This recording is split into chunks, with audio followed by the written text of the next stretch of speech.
So as you can see, the Gundam Astray is finally finished, and after I could say hours and hours and hours of work.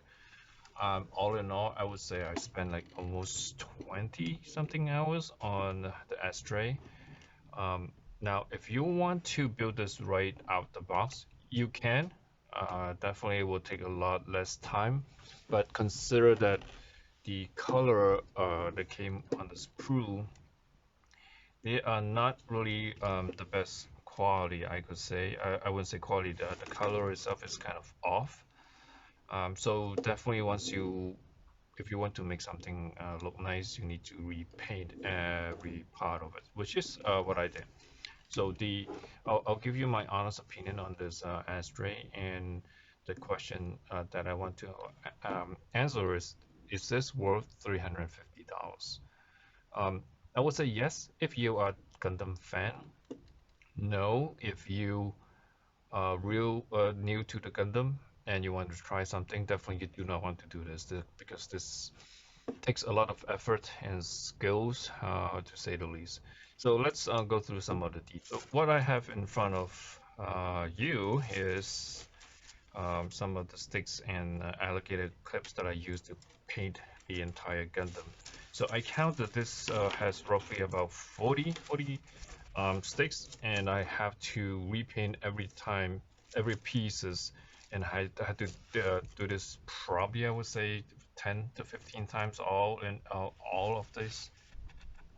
So roughly there are about 400 to 500 parts. I didn't count. That's just a rough estimate. So the question that you may ask, why need to repaint all color, all pieces? Well, let's give you an example. This is some of the spare pieces that came with the kit. This is really a dull dark red, which I don't like. So I repainted with a metallic blood red color, which is, as you can see here, which is look a lot nicer. So this is the original white color sprue that it came with. Yes, it is very white, but then again, if you look closer, the color itself kind of dull, and I did not like the color at all. So what I did, I repainted every one of them with a light, very light off-white gray. So this is what it looks like. So it does looks a little contrast, but then again, it does look a lot much nicer. Now, as far as the red color goes, it's the normal red. So this is one of the rubber pieces. And again, it's very dull color. And finally, I decided to repaint every one of them with a bright red, as you can see here. Bandai makes Gundam as a toy, but I can tell you that this is not definitely not a toy. This is really a model. It's just a static model. You don't actually play with it. Why do I say that? Yes, there are attachment points here, but they can easily be taken off. And for any kids who wants to play this as a toy, they get really frustrated and they will never like it. So this is really a static display. Now the contact points between here and here, some parts are tight, some parts are not. Particularly on the leg part here, they easily fall off, which kind of piss me off sometimes. Just to give you an example here, it just a couple twists, and then it just come off.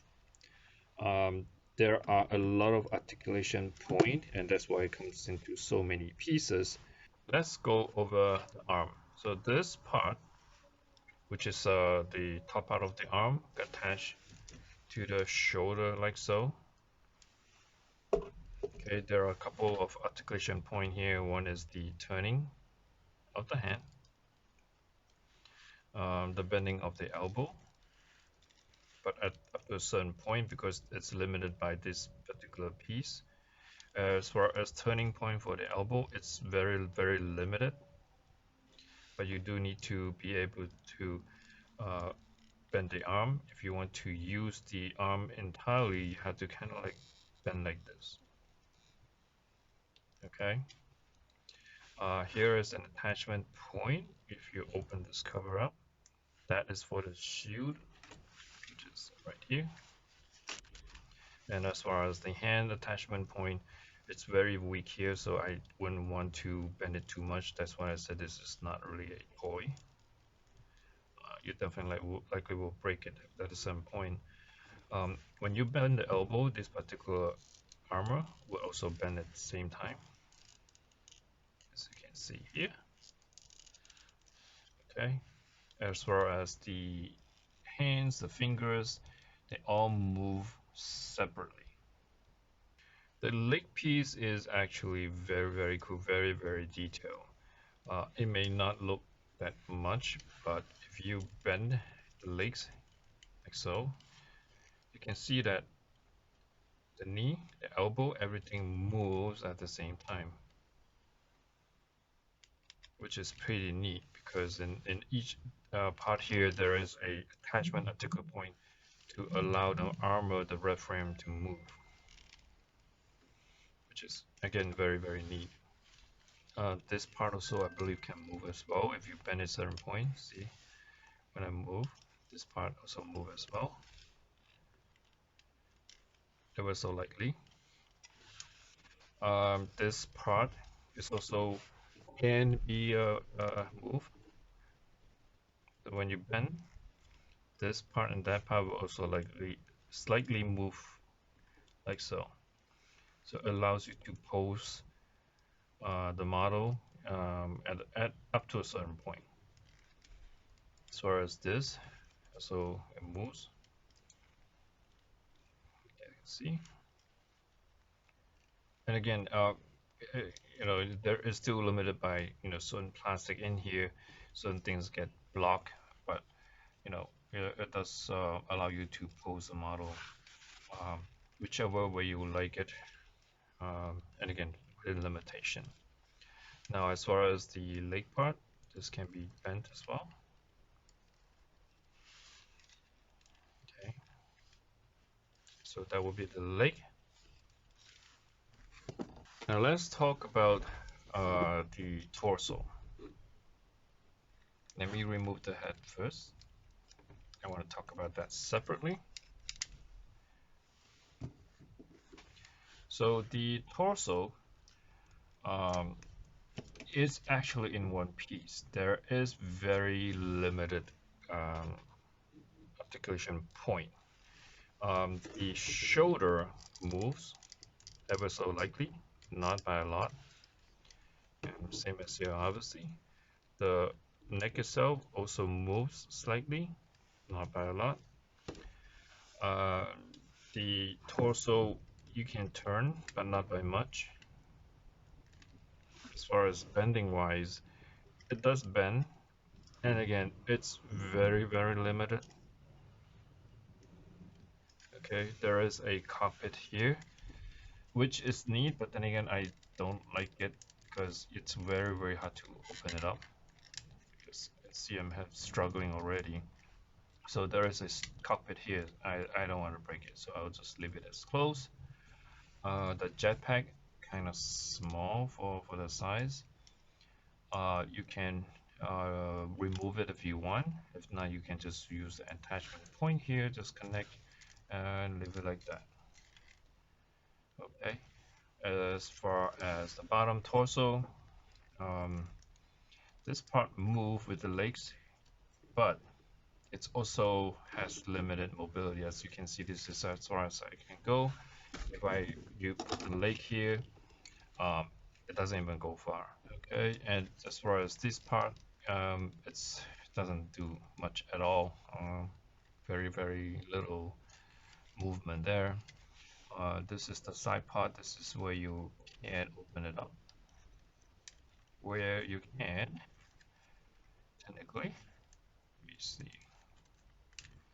So as you can see, it's already kind of challenging to use this as a toy. So definitely do not buy this for any uh, children that are younger, probably than 14, 15. Otherwise, they get really frustrated. They don't want to play with it. The saber itself can remove it and attach a saber that it comes with it. So it comes with it, looks like this. So this is, I think, the weakest point. This is kind of cheesy. I don't like this at all. This is for you to attach the katana holder. So it will go like this. And then you have the katana sheath, which is like so. You attach to here, and then now before I do that, I just want to show you the neat katana that comes with it. So here is the katana, and this is entirely made of plastic, but this part is sharp. It looks um, excellent, looks real, and all you need to do is lightly push it in, and there you go. Now because this is a chrome parts, it doesn't stick well. So when you pull it out, just be careful, it does come off sometimes. Okay, now as far as attaching this to the torso, you leave it like that, bend it over, up, and then bend it back, and use this to hold it all together, and it's going to be like that. So this is the beam rifle. It comes with all gray, and if you build right after the box, it looks really boring. So what I did, I went ahead and painted my color and make it more interesting. And as you can see, it does have a lot of details. But surprisingly, most Gundam comes with tons and tons of weapon, but this only comes with one and two. There are also two daggers. This one here, the one here, which I have not painted. This is a folding dagger. Fold it in. Question is, where you put this. I do not know. So here is the head of the Gundam. It's very detailed, and I really liked the head. It does come with an LED light in here, but the problem is, it's inside, and in order to access it, you have to remove a couple parts. Let me do that. This one. Okay, two. And this part is very tricky to remove. So you kind of have ever so lightly shimmy it out, and what I did, I find it a lot more easier if I use a tweezer into the hole. Slide it out like that.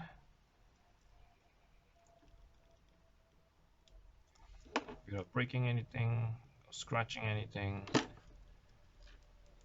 Still coming out.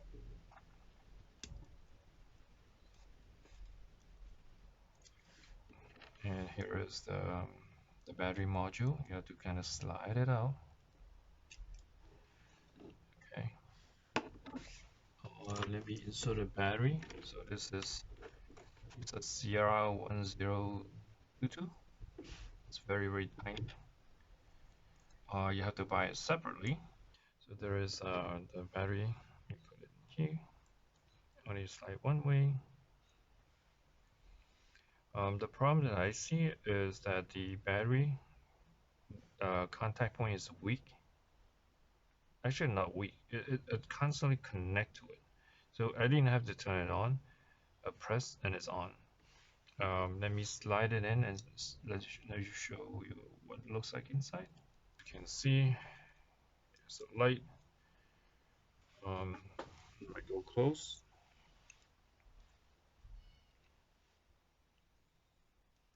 Okay. Let me turn it on. Okay. Switching this over. Okay, so as you can see, the LED light is very weak. I don't know if I would ever use the LED light because I find it insufficient. So there you have it. This is the Gundam X-Ray, the 160 scale, one of the, I believe, the biggest Gundam, perfect grade in the Bandai lineup. The weapons right here. So the question is this something that I would recommend getting? Yes, if you are a big Gundam fan and you want to challenge yourself and spend $350 for this particular model, If you are something new, amateur, you started to dip yourself into the gunpla world, um, then I definitely would not recommend this. For obvious reason, this is very complex, perfect grade. There are hundreds and hundreds of pieces. I'm lucky enough I just only lost one piece, which is here. Everything here came intact. Nothing else major. There are no serious problem. Um, the negative side is a lot of the colors are not that great. I have to repaint everyone. Imagine repainting 500 pieces of plastic. Not a fun thing to do. Definitely, I would not recommend that. Um, this is not a toy, so don't give this to anyone who is new or who just, kids under the 15 and 14. Otherwise, they don't have patience to do this at all. That's it for now. If you like this video, please click on the like and do subscribe to my channel as I post more videos. Um, this is Easy Life. Thank you for watching, and I'll catch you next time in my hobby videos.